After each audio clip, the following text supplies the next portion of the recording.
নমস্কার বন্ধুরা, বিজিস কিচেন ক্রিয়েশনের সবাইকে স্বাগত। আজ আপনাদের সাথে রেসিপিটা যেটা শেয়ার করতে চলেছি সেটা হচ্ছে ক্রিস্পি চিকেন ফিঙ্গার।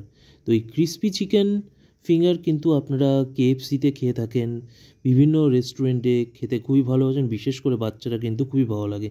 সেটাই আপনারা চটজলদি কী করে বানিয়ে ফেলবেন একদম সোজা পথে। ক্রিস্পি চিকেনের পদ্ধতিটা একটু অন্যরকম হয়, কিন্তু এখানে আমি দেখাচ্ছি অন্যভাবে, যেটা খুবই ইজিলি ওই ক্রাঞ্চি ভাবটা উপরে চলে আসবে। আর যেটা রেস্টুরেন্ট স্টাইলে হয় কেএফসি স্টাইলে, সেটা আমি অলরেডি দেখিয়ে দিয়েছি। আপনারা যারা নতুন তারা গিয়ে আমার ইউটিউব চ্যানেলে গিয়ে দেখতে পারবেন, সার্চ করে crispy chicken, KFC style crispy chicken. তো বাকি এমনি খুব ইজিলি কী করে বানিয়ে ফেলবেন এই ক্রিস্পি চিকেন, সেটা আপনাদের সাথে আজ শেয়ার করব। খেতে কিন্তু একদম জবরদস্ত আর খুবই ক্রিস্পি, আর বাচ্চারা তো খুবই ভালোবাসবে আর খুবই জলদি হয়ে যাবে। তো চলুন রেসিপিতে যাওয়া যাক। তো এখানে আমি বোনলেস চিকেন নিয়ে নিয়েছি, যে ব্রেস্ট পিসগুলো থাকে সেগুলোকে আমি পাতলা পাতলা করে লম্বা লম্বা করে কেটে নিয়েছি। তো এখানে আমি জল ঝরানো টক দই দেব। টক দইটা কিন্তু অতি অবশ্যই জল ঝরানো দেবেন, তাহলে খুবই ভালো হয়।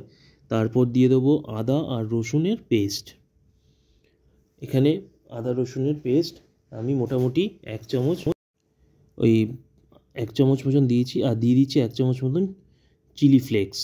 চিলি ফ্লেক্সটা অপশনাল, আপনারা দিতেও পারেন, কারণ বাচ্চারা যদি খায় ঝাল লাগলে। তো গোলমরিচের গুঁড়ো এখানে দিয়ে দেবো ধনে গুঁড়ো, দিয়ে দেবো হলুদ গুঁড়ো, আর দিয়ে দেবো কাশ্মীরি লাল মির্চ। এখানে আমি কোনো শুকনো লঙ্কার গুঁড়ো কিন্তু ব্যবহার করছি না। আর এই ক্রিস্পি চিকেনটা একটু লালচে লালচে দেখতে হবে তার জন্য। আর এখানে দিয়ে দিচ্ছি জিরের গুঁড়ো,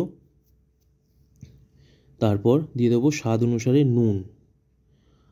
এবার লেবু চিপে দিচ্ছি, গোটা একটা লেবু। এখানে মোটামুটি আমি 750 চিকেন আছে, তো একটা গোটা লেবু আমি এখানে দিচ্ছি।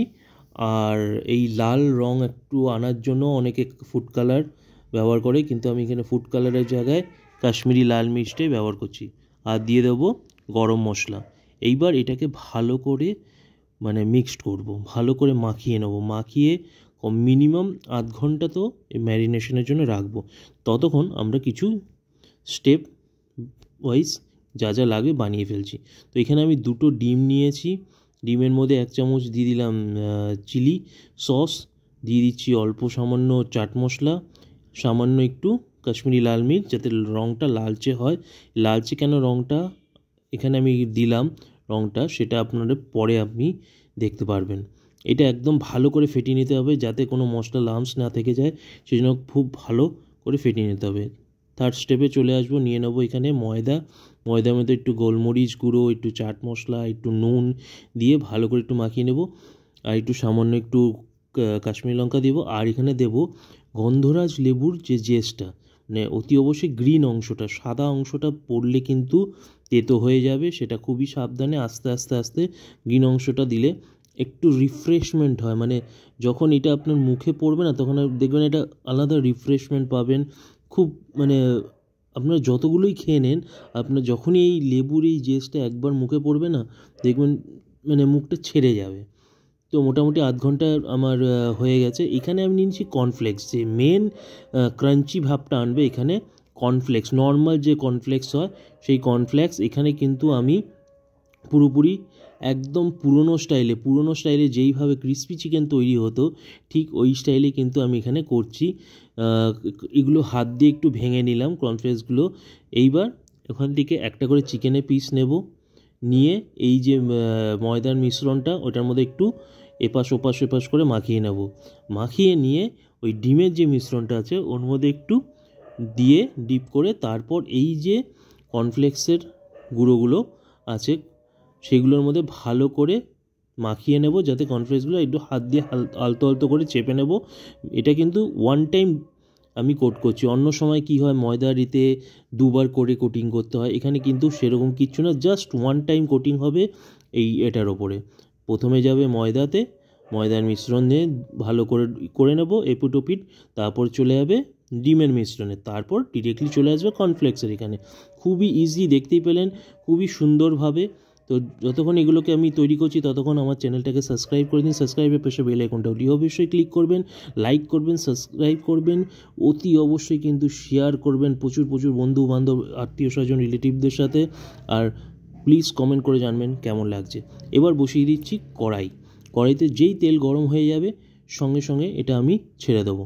তেলটা আর ফ্লেমটা কিন্তু অতি অবশ্যই মিডিয়াম রাখবেন, একদম হাই করে দেবেন না।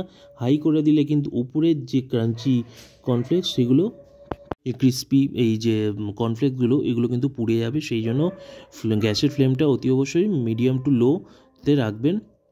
তাতে কী হবে, ভেতরের চিকেনটাও খুব সুন্দরভাবে সেদ্ধ হয়ে যাবে, জুসি হয়ে যাবে, আর খেতেও খুব ভালো লাগবে। আর এবার বলতে চাইছি যে ডিমের এটা বলেছিলাম যে কেন লাল রেখেছি। এবার যখন আপনারা ভেজে যখন তুলবেন, দেখতেই পাচ্ছেন আমি যখন ভেজে তুলছি, ভেতরে কালারটা দেখুন, ভেতরটা কালারটা দেখুন, একটু লালচে ভাব আসছে। ওই লালচে ভাবটার জন্যই খুব সুন্দর, না হলে কিন্তু দেখতে চিকেনটা এরকম একটু সাদাতে দেখতে লাগবে, খুব ভালো লাগবে না। ওই কালারটা দিয়েছি বলে কোটিংটার জন্য কিন্তু এই লালচে রঙটা আসছে, যাতে এই ভেতরে ওপরটা হচ্ছে একদম সোনালি গোল্ডেন কালার, আর ভেতরে একটা লাল খুব সুন্দর একটা কালার, দেখতেও খুব সুন্দর, তেমনি খেতেও খুব সুন্দর হবে। তো দেরি কিসের, তাড়াতাড়ি বানিয়ে ফেলুন, বানিয়ে ফেলে আমাকে কমেন্ট করে জানান কেমন লাগলো আপনাদের এই রেসিপিটা। যদি ভালো লেগে থাকে প্লিজ চ্যানেলটাকে সাবস্ক্রাইব করবেন, সাবস্ক্রাইবের পাশে বেল আইকনটা অতি অবশ্যই ক্লিক করবেন, আর প্রচুর শেয়ার করবেন, লাইক করবেন। তো আজকের মতন বন্ধুরা বিদায় নিচ্ছি, খুব শীঘ্রই আরেকটা নতুন ভিডিও নিয়ে আপনাদের সামনে খুবই শীঘ্রই দেখা হচ্ছে। ততদিন আপনারা ভালো থাকুন, সুস্থ থাকুন, সবাইকে ভালো রাখুন। শুভরাত্রি।